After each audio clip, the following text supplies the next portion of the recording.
My name is Sarah. I'm 35 years old, and I've been married to James, the love of my life, for 10 years now. When we first met, I was completely swept off my feet by his charisma and determination. James was a truck driver, deeply committed to his job, and I admired that about him. Not long after we got engaged, we decided to take the plunge and had a beautiful, emotional wedding surrounded by our closest family and friends. The first few years of our marriage were nothing short of blissful, even though James was often away from home for extended periods because of his work. I took it upon myself to keep our home warm and inviting, eagerly awaiting his return each time. Every reunion was like a celebration of our love, filled with passion and joy. But as the years went by, the loneliness started creeping in. The nights seemed to stretch endlessly, and the days felt dull and repetitive without him around. I found myself yearning for someone to share my everyday moments with, the joys, the worries, and everything in between. There were times when it felt like life was slipping away from me as I desperately clung to a love that seemed to be drifting further and further out of reach. Then one day, during one of his brief visits home, James mentioned that he had invited his three closest friends to stay with us while he was on the road. Mark, David, and Jason were like brothers to him, and he wanted me to get to know them better. Initially, I thought it was a fantastic idea. Maybe it would be a chance to make some new friends and fill the emptiness I had been feeling. Little did I know that this decision would turn my life upside down. When James's friends arrived, I was a bundle of nerves mixed with excitement. I wanted to make sure they felt welcomed and comfortable in our home.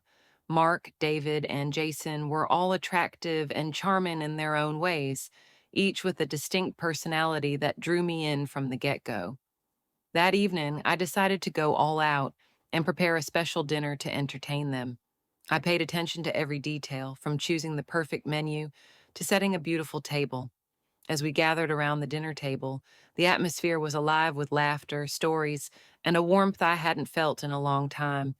I let myself bask in their kindness and attention, feeling appreciated and noticed in a way I hadn't been for quite some time. As the evening wore on and the wine flowed, I couldn't help but notice the way their eyes lingered on me, carrying an unspoken but unmistakable desire. It was flattering, and it sparked something within me, a feeling I hadn't experienced in what felt like forever.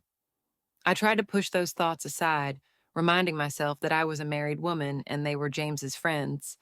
But a part of me longed to feel alive again, to rediscover the passion and excitement that seemed to have faded from my marriage. That night, I went to bed with a mix of guilt and anticipation, completely unaware that I was about to step over a line that would alter everything. The next morning, I got up early to whip up a hearty breakfast before the guys woke up. I wanted to surprise them with scrambled eggs, crispy bacon, and fresh toast. As I stood in the kitchen, humming a little tune and lost in my thoughts, I suddenly felt a pair of strong hands wrap around my waist. Startled, I spun around and found myself face to face with Mark. His deep eyes were locked onto mine with an intensity that took my breath away. Before I could react, he leaned in and kissed me passionately. For a moment, I was frozen in place, but then I gave in to the heat of the moment. My fingers found their way into his hair, and I kissed him back just as fiercely. In no time, we were tearing off our clothes with a sense of urgency, leaving a trail from the kitchen to the dining room table. Mark lifted me onto the cool surface, his lips exploring every inch of my skin. I let myself go completely, surrendering to his touch and experiencing a level of ecstasy I hadn't felt in a long time. When it was all said and done, the weight of what I'd just done came crashing down on me. I had betrayed my husband. I had shattered the vows I made to him on our wedding day. Guilt washed over me, but there was also this undeniable part of me that felt more alive than I had in years. I had ignited a flame inside myself that I thought had long been extinguished, and now I didn't know how to put it out. We hurriedly cleaned up the aftermath of our passionate encounter, just in time for David and Jason to come down for breakfast. I acted as if everything was normal, but inside, my mind and heart were a storm of conflicting emotions. I knew I had crossed a line, yet the temptation to feel desired again was overpowering my sense of right and wrong. After that intense moment with Mark, I felt an overwhelming need to escape the house and clear my mind. I decided to take a walk in the nearby park, hoping that some fresh air and the serenity of nature would help me regain some inner peace. As I strolled along the tree lined paths, I unexpectedly ran into David. Seeing him there with his charming smile and warm eyes made my heart skip a beat. We greeted each other, and before I knew it, we were chatting as if we had known each other for years. His presence was comforting, yet it also sparked a thrill within me. As our conversation flowed effortlessly, I discovered in David a kind, intelligent, and humorous man. We talked about our dreams, fears, and hopes, and it felt like we shared a connection that went beyond mere physical attraction.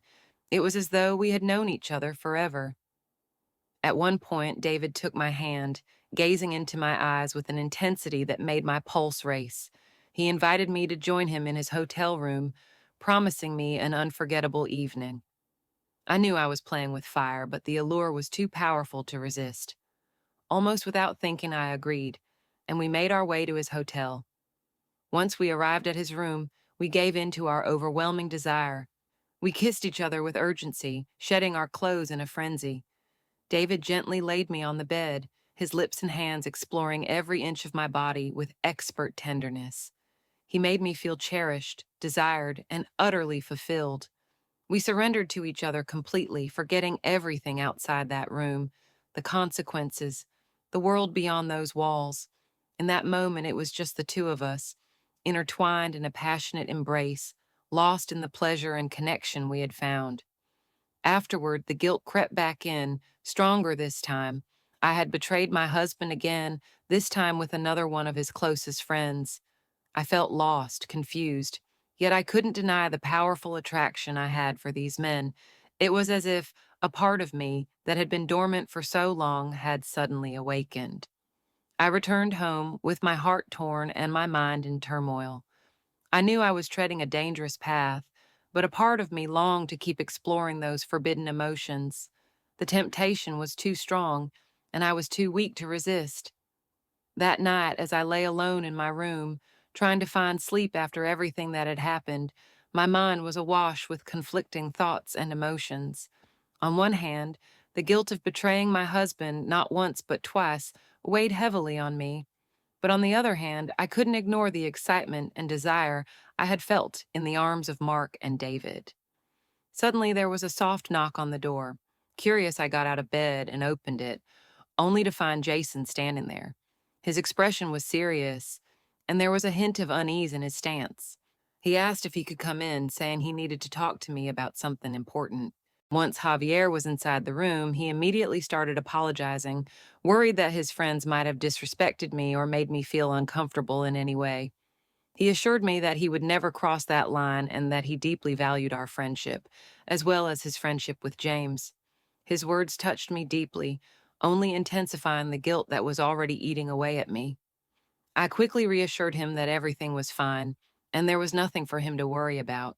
But as we continued talking, I noticed how his eyes kept drifting to my lips, and how his breath quickened ever so slightly. Driven by an irresistible impulse, I leaned in and kissed him softly. At first, Javier seemed surprised, but he soon responded with the same gentle tenderness. We let ourselves be swept away by the moment, our hands exploring each other with a mix of delicacy and passion. Unlike the intense, wild encounters I had experienced with Mark and David, this was something different, more intimate, more emotional. We took our time, discovering each other slowly, kissing every inch of skin and whispering tender words. We made love with a quiet intensity, savoring every moment of pleasure. When we finally reached our climax together, we remained in each other's arms, basking in the warmth of our entwined bodies. But it wasn't long before reality hit us both. Javier apologized for getting carried away and quickly left the room, leaving me alone with my tangled thoughts. That night, as I lay in bed, the full weight of what I had done pressed down on me. I had fallen into a spiral of deceit and betrayal, giving in to temptation with all three of my husband's closest friends. I was lost, confused, and overwhelmed with guilt. I knew I had to make a decision, but I was terrified of the consequences. How could I ever look James in the eye again after what I had done? How could I ever forgive myself for betraying the love and vows we had shared? I cried myself to sleep that night, desperately hoping to find a way out of the maze of emotions I had trapped myself in. After that night with Javier, my life became a chaotic swirl of emotions and lies. Over the next month, I continued seeing Mark, David, and Javier in secret whenever James was out of town. It was as if I had developed an addiction to the thrill and pleasure those forbidden encounters brought me. Every time James left, I would find excuses to sneak away from home and meet one of them. Sometimes it was as innocent as a coffee in a discreet cafe, but other times we ended up tangled in hotel sheets, lost in wild passion. I lived in constant fear of being discovered, but at the same time, the adrenaline rush from living a double life was intoxicating. I felt like an actress in my own movie, playing the part of a devoted wife in front of James while secretly indulging in my role as a passionate lover with his friends. Yet guilt and remorse were always lurking in the background, waiting to pounce on me when I least expected it. Every time I returned home after one of those secret encounters, I would stare at myself in the mirror, barely recognizing the woman who stared back. What had I become? How had I allowed myself to get to this point? I tried to justify my actions, telling myself it was because I felt lonely and neglected in my marriage, that I needed to feel wanted and valued again. But deep down, I knew the truth. What I was doing was wrong. I was betraying James's trust and putting everything we had built together at risk. As the weeks went by, the emotional strain of leading a double life began to wear me down. I felt exhausted, physically, mentally, and emotionally. I had to work harder and harder to maintain the facade, to keep James from suspecting that something was amiss. I lived in constant fear that some small detail, a text message, a piece of clothing out of place, would expose my secret. Every time James looked into my eyes, I felt like he could see right through me, like he was only a breath away from discovering the truth behind my strained smile. I knew I was playing with fire, and at any moment everything could come crashing down like a fragile house of cards. But despite knowing this, I couldn't bring myself to stop. It was as if I was caught in a whirlwind of emotions and forbidden desires, unable to find my way out. Every night as I lay beside James, I felt like a complete fraud. I would kiss his lips, but my thoughts would drift to the passionate kisses I shared with Mark, David, and Jason. I made love to my husband, but deep down, my body yearned for the expert touch of those other men. I was locked in a constant internal battle, torn between the love I still had for James and the intense passion I had discovered in the arms of others. I knew what I was doing was wrong, that I was tearing apart my marriage and destroying my own sense of self, but I couldn't find the strength to put an end to it. This double life had become a prison, one I didn't know how to escape. I felt trapped in a web of lies and deceit, dreading the day the truth would come out and everything would crumble around me. I was fully aware I was walking a dangerous path, and that sooner or later I would have to face the consequences of my actions. But for the time being, I kept going, struggling to keep my balance on that emotional tightrope, silently praying for some miracle to release me from this torment. One night, as I lay in bed with Mark, completely lost in the storm of passion and pleasure, I suddenly heard the unmistakable sound of the front door opening. My heart stopped, and a cold shiver ran down my spine. James had come home early unexpectedly. Panic surged through me as I tried to cover myself with the sheets, while Mark frantically scrambled to get dressed, but it was too late. James burst into the room and found us there, in the most compromising situation imaginable. The look on my husband's face was one of sheer agony, a mixture of pain, anger, and deep betrayal. His eyes, once filled with love, now bore a coldness that froze me to my core. He shouted at Mark to leave immediately, his voice trembling with barely controlled rage. Then he turned to me and demanded the truth. With tears streaming down my face, I began to confess everything. I told him about the passionate encounters with Mark, David, and Jason, how I had given in to temptation and betrayed the love we once shared. I begged for his forgiveness, trying to explain that I had felt so lonely and neglected, that I had sought in others what I thought was missing in our marriage. But James wasn't interested in hearing my excuses. He looked at me with a mixture of disgust and pain, as if the woman standing before him was a complete stranger. He told me he could never forgive me for what I had done, especially with his closest friends. I tried to reach out to him, pleading for a chance to make things right, to prove that I still loved him and was truly sorry. But James pushed me away roughly, telling me that he could never trust me again, that I had destroyed our marriage, and that he wanted nothing more to do with me. Devastated and consumed by guilt, I watched as James packed his bags and walked out of our home, leaving me alone with the crushing weight of my mistakes.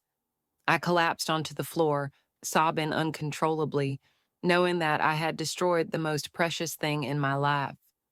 In that moment, the harsh truth hit me with full force. I had let my own selfishness and weakness lead me down a path of self destruction. I had betrayed the man I loved, lost his trust, and shattered his heart. Now I had no choice but to face the consequences of my actions and somehow try to rebuild my life from the ruins I had created. After that fateful night when James caught me with Mark, my life spiraled into complete chaos. My husband left the house, taking with him not only his belongings, but also my heart and my sense of dignity. I was left alone, sinking into a deep abyss of pain and regret. The days that followed were pure hell. James refused to answer my calls or respond to my messages, making it abundantly clear that he wanted nothing more to do with me. His friends, Mark, David, and Jason, also vanished from my life as if they had never existed. I felt utterly abandoned, betrayed, and completely lost. I had to face the accusing stares and malicious gossip from family and acquaintances. News of my infidelity spread like wildfire, turning my life into a spectacle for everyone to judge. I felt condemned by everyone, even those who once claimed to love me. But the worst part was dealing with the crushing guilt and remorse that gnawed at my soul. I couldn't sleep at night, tormented by the memories of what I had done. I'd stare into the mirror and hardly recognize the woman staring back at me. I had betrayed everything I believed in, my principles, my morals, and most of all, the man I loved. I sought solace in alcohol and pills, trying desperately to numb the pain that consumed me from the inside out, but nothing could ease the burden weighing down on me. I felt like a ship lost at sea, drifting aimlessly in a storm. In that moment of utter despair, I realized I needed help. I started going to therapy, trying to understand the reasons behind my actions and searching for a way to forgive myself. It was a long, painful journey, but slowly I found the strength to face my demons and take responsibility for my mistakes. I also tried to reach out to James, not to win him back, but to genuinely ask for his forgiveness. I knew I had destroyed our marriage and didn't deserve his forgiveness, but I needed to tell him how truly sorry I was for the pain and betrayal I had caused. To my surprise, James agreed to meet with me. When we met, I poured my heart out to him, sharing everything I had learned in therapy. I told him about my insecurities, my loneliness, and how I had sought in others what I should have found in our love. I asked for his forgiveness over and over, with tears streaming down my face and my soul laid bare. James listened quietly, a mixture of pain and compassion in his eyes. He told me he appreciated my honesty and that he understood I was suffering too, but he also made it clear that our relationship was over. He said he could no longer trust me and that he needed to move forward with his life. Those words cut me to the core, but I knew they were fair. I had betrayed our love and broken our marriage vows, and now I had to accept the consequences of my actions. Heartbroken, but with a new understanding of myself, I agreed to the divorce and began the process of rebuilding my life from the ground up. Years have passed since then, and though the road hasn't been easy, I've managed to find peace and forgiveness within myself. I've learned to value myself, to be honest about my feelings, and not to seek in others what I should find within myself. I've also come to realize that true love is built on trust, respect, and loyalty, and that no fleeting affair is worth sacrificing those things. Now, when I look back on that chapter of my life, I see it as a painful but necessary lesson. I learned from my mistakes, grew as a person, and found the strength to move forward. And although I know I can never regain what I lost, I've learned to appreciate what I have and to find happiness within myself. This is my story, the story of how one bad decision can change everything. But it's also a story of how, even in the darkest of times, there's always hope and the possibility of a new beginning. I only hope that my experience can serve as a lesson to others so they don't make the same mistakes I did and learn to cherish what truly matters in life: real love, grounded in honesty, loyalty, and mutual respect.